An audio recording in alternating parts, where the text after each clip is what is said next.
Hello everyone, welcome to Shama Tuitions. In this video, I will teach you the narration of interrogative, imperative, exclamatory and optative sentences. I have also uploaded a video previously to teach how to narrate simple sentences into indirect form. The link is given in the description. Please watch that video to learn the basic rules of direct and indirect narration. So dear friends, let's get started with the narration of interrogative sentences. Interrogative sentences are questioning sentences in which there is a question asked. For example, where are you going? Are you busy today? Can you help me?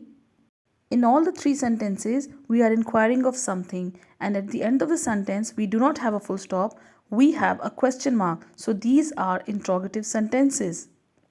So whenever we have interrogative sentences in direct speech, we convert it into indirect narration following certain steps. Step number 1. Change the reporting verb said into asked or inquired. Step 2. Remove the commas. Use the conjunction if or whether if the question starts with an auxiliary verb. You can see a list of auxiliary verbs at the right side of the screen. But if the question doesn't start with an auxiliary verb and it starts with a WH interrogative like who, where, what, which or how, then do not use any conjunction. Step 3 is to remove the question mark from the sentence and replace it with a full stop.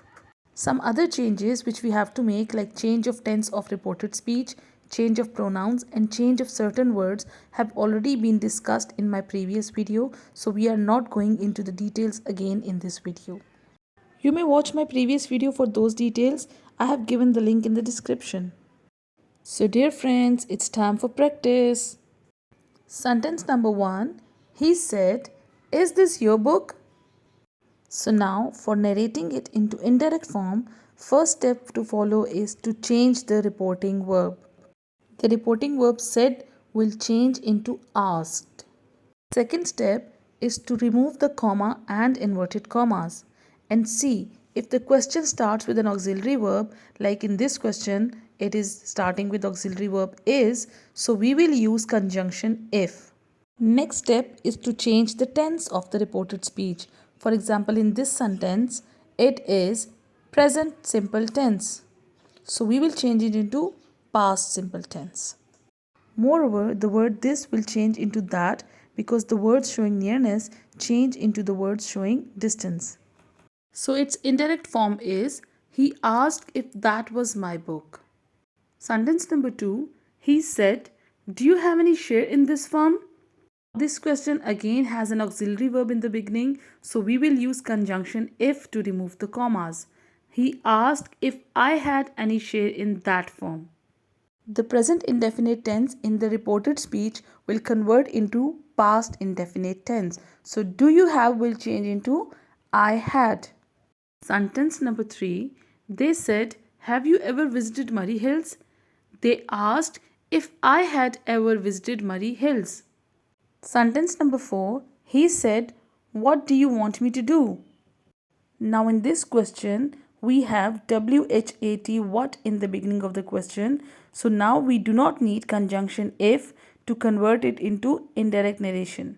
So now its indirect narration would be, he asked what I wanted him to do.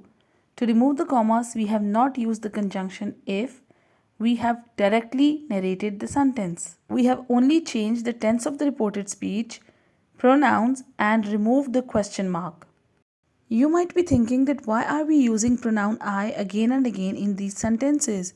So this is because whenever we do not have a listener in the reporting speech and we are given you or your pronoun in the reported speech, so this means that the speaker was speaking to us. That is the reason we change you pronoun into I. Now sentence number 5. Rihanna said, "Will you stop interfering with my work?" Rihanna asked if I would stop interfering with her work. The helping verb will convert into would. Sentence number 6. The teacher said, "Who is the author of the book?"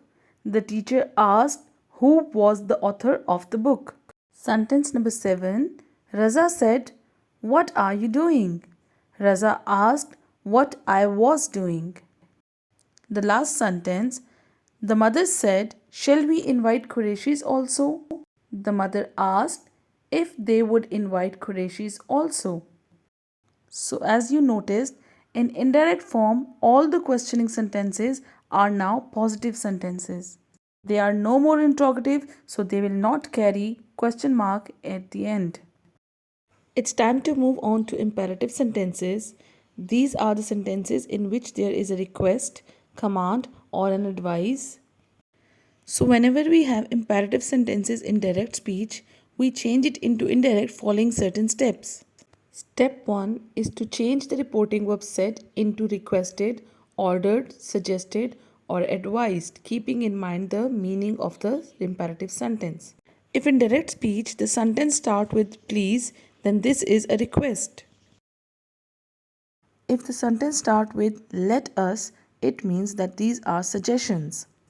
If a person is directly asked to do something without using the verb please or let us, then these can be orders. Sometimes we are not clear with the meaning of the speaker, whether he is requesting or commanding. So in these cases, we change the reporting verb said into asked or told. For example, in sentence, the father said to his son, "Brush your teeth." Here we are not clear whether the father is requesting his son or commanding his son to brush his teeth. We'll change the reporting verb said into asked. The father asked his son to brush his teeth. After changing the reporting verb, we have to remove the commas and use the word to. For example, she said to her sister, "Please wash the dishes." She requested her sister to wash the dishes. One more thing we should note down is that we do not repeat the word please in the indirect narration because we have already changed the reporting verb into requested. After learning these rules, let's practice some sentences. First sentence, he said to his sister, "Please say something." Now as you can see, the reported speech starts with word please. So this means this is a request. So we will change the reporting verb set into requested. Second thing, that to remove the commas, we have to use the word to. So this becomes, he requested his sister to say something. We will not repeat the word please in the indirect narration. Sentence number 2, the judge said, "Call the next witness." In this sentence, the judge is issuing a command, so we will say, the judge ordered to call the next witness. Next sentence, the doctor said to the patient, "Take complete rest and follow my directions." Now in this sentence, the doctor is advising his patient. So we will say, the doctor advised the patient to take complete rest and follow his directions. Sentence number 5, she said to me, "Do not waste your time in idle talk." Whenever we have do not in reported speech, we can narrate it into indirect in two ways. First one, we can either use forbade or not to. So we can say in both ways, she advised me not to waste my time in idle talk, or she forbade me to waste my time in idle talk. Sentence number 6, the master said to the servant, "Go and fetch me a glass of water." The master ordered the servant to go and fetch him a glass of water. Sentence number 7, she said to them, "Let us go for a picnic party." Now in these kinds of verbs, we use the reporting verb suggested. So here we'll say, she suggested them to go for a picnic party. The last sentence, the mother said to her daughter, "Please tidy up your room." Here we'll use the verb asked or told because we cannot say that the mother requested her daughter to tidy up her room. That will be inappropriate. So we can say the mother asked her daughter to tidy up her room. So dear friends, all these were imperative sentences. Now we'll move on to narration of exclamatory sentences. Exclamatory sentences are sentences in which there is a strong feeling or emotion expressed. That feeling can be of sorrow, joy, surprise, or regret. We can identify the feeling with the help of interjection used in the exclamatory sentence. The table at the right side of the screen will help you identify the emotions. Let's see some examples and then the things will be clear to you. Sentence is, he said, "Hurrah, we have won the match." So the word hurrah shows that the feeling of joy has been expressed.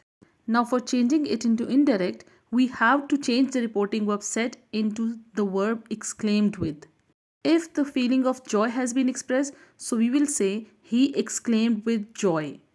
After that, we'll use the conjunction that to remove the commas. The rules for changing the tense of the reported speech and the pronouns in the reported speech are same as we have discussed earlier in the previous exercises. So its indirect form is he exclaimed with joy that they had won the match. Next sentence, she said, "Alas, my friend died today."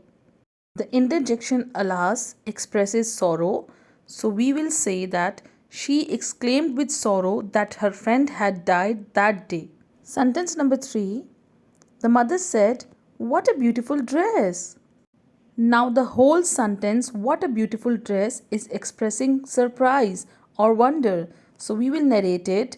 The mother exclaimed with wonder that it was a beautiful dress. The last sentence, the commander said to them, "Bravo, you did well." The bravo expresses the feeling of praise and admiration. So we can say the commander applauded them that they had done well. After learning the narration of exclamatory sentences, we'll now move on to optative sentences. Optative sentences are sentences in which there is a prayer or a wish. For indirect narration of these kinds of sentences, we change the reporting verb said into prayed or wished. For example, in the sentence, the beggar said, "May God bless you." Now its indirect will be, the beggar prayed that God might bless me. The verb may will change into might because in reporting speech, we have past tense. Sentence number 2, she said, "May you live long." She prayed that I might live long. Sentence number 3, he said to her, "Good luck." As good luck is a wish, so we'll say he wished her good luck. One thing of note here, that whenever we have wishes like good luck, goodbye, good noon, then we do not use conjunction that when we convert it into indirect narration. Sometimes we can also have a curse in the reported speech. For example, he said to his enemies, "May you go to hell." In that case, we'll change the reporting verb said into cursed. He cursed his enemies that they might go to hell. So dear friends, I hope that I have made all the kinds of sentences clear to you. And you have also learned how to narrate all these kinds into indirect speech. If you are still left with any question, please let me know in the comments. I'll be glad to answer you.